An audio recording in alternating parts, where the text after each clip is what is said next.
And welcome back to episode 41. I was asked recently, how on earth did I remember everything that was in the book? Well, the simple truth is, I've always kept notes, my little red notebooks, and if you remember, my little victory book. And this episode is about one of those, because the tagline for this episode is learn how to facilitate and why don't meetings work. Let me just go back and dip into the victory book. This was Jack introducing me to a chap called Mark. He said, "This is Neil. He's a genius," as he introduced me. Now, why did Jack think I was a genius? One of the things I had taught Jack and his deputy, Jez, was how to run effective and efficient meetings by using the art of facilitation. Jack and Jez had both come out of a meeting with Gary, the CEO, and as they walked out, they shrugged their shoulders, looked at each other and went, "What a royal cock-up that was." What it was somebody had gone in to pitch to them, but this person had no idea how to run a meeting, how to facilitate a successful meeting.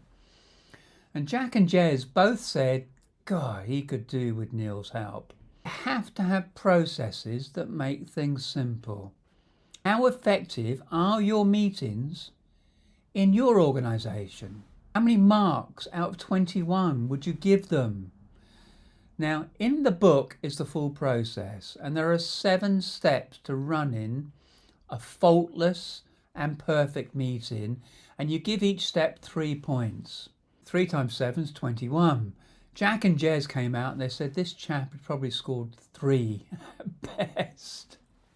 Now, the way to run a successful meeting is to tee it up, to frame it up in a very effective way. You have to have an agenda, and you've got to get specific about what you can accomplish today in your meeting. Get that piece right, you're on the way. The second bit is you've got to tune in real quick and find out what people's understanding is of the topic, of the meeting, of the conference. I'll give you an example. I was introduced once and it went this way. I don't know who he is. I don't know what he's here for, but here he is. That was certainly the worst introduction a person could possibly have.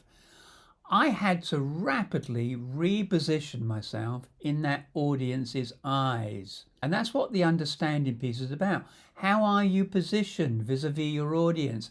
How are you positioned vis-a-vis your knowledge base? How credible are you to the audience? Do they buy into you? Are they in tune with you? Do they get you? Do they understand you? Now, if you get this piece right, if you get the understanding piece of the process right, and you've got a clear agenda, you're 80% on the way to making it a successful meeting. So the first 2 steps, have a clear agenda, make sure it's specific, have a clear understanding vis-a-vis you and your relationship and how you're positioned. In sales speak, is this going to be a hard gig or an easy gig? Are they for me or are they against me? Is this audience with me? Am I in tune? Or have I got to win them over? Is it going to be tough or easy? The third bit is when you actually go into detective phase. Now, if you remember, this is the bit that I was very, very good at because I got hired by York in the States because I was very, very good at asking questions, as Al Deering told me years later. So I do the questioning bit naturally. A lot of people skirt over it. They don't take the time out to get the brief. They're so busy talking and promoting themselves, they don't get a clear understanding of what the client or the audience want. If you get the first 3 down, you're 85%, 90% there. I'm going to skip the next few steps. It's all in the book on full display. It's the last bit. It's the commitment stage.